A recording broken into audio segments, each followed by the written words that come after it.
Sabe aquela sensação quando a gente se depara com uma decisão super difícil e pensa, puxa, como seria bom se a vida viesse com um manual de instruções? Pois é uma coisa que todo mundo sente, essa busca por um norte, um guia, bem no meio das encruzilhadas que a vida apresenta. E se esse guia, de certa forma, já existisse? Hoje, a gente vai mergulhar num livro milenar que se propõe a ser exatamente isso, um verdadeiro manual prático para o bem viver. Esta é a nossa análise sobre o livro de Provérbios. A nossa jornada vai ter uma estrutura bem simples e direta. Primeiro, vamos entender qual é o propósito do livro. Depois, vamos dar uma olhada em como ele é montado.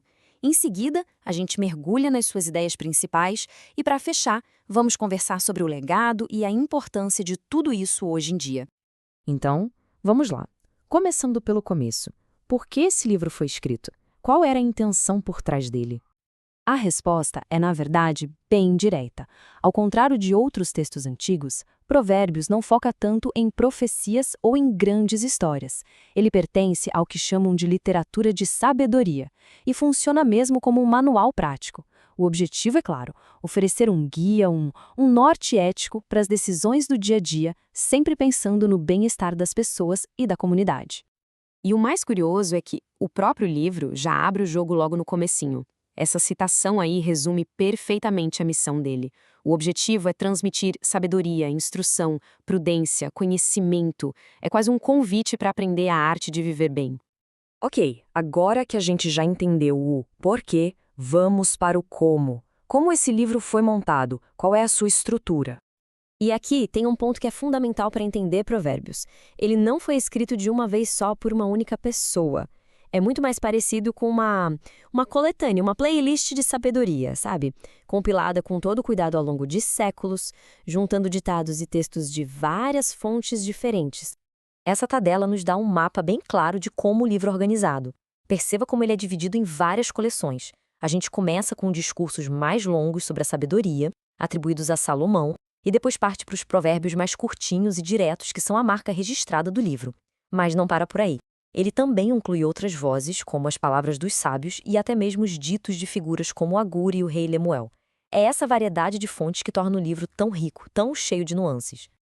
Muito bem, já vimos o propósito e a estrutura.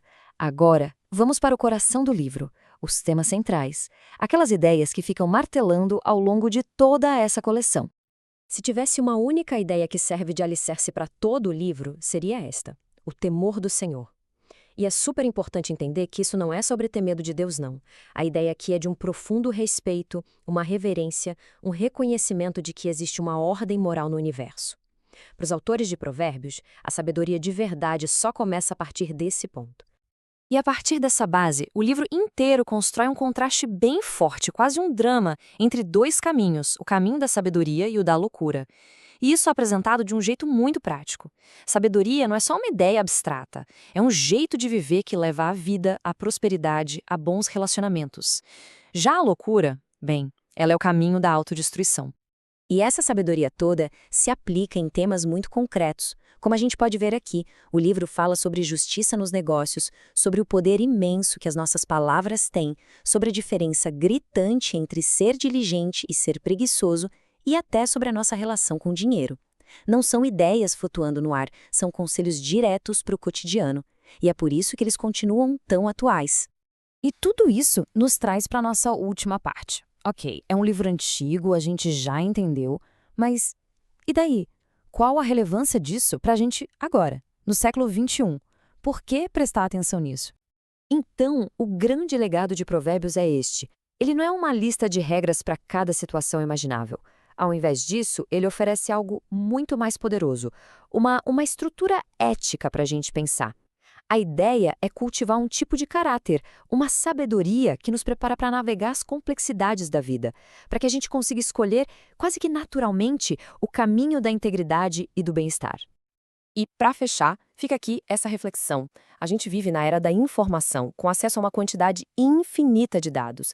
Mas informação não é a mesma coisa que conhecimento, e conhecimento definitivamente não é a mesma coisa que sabedoria.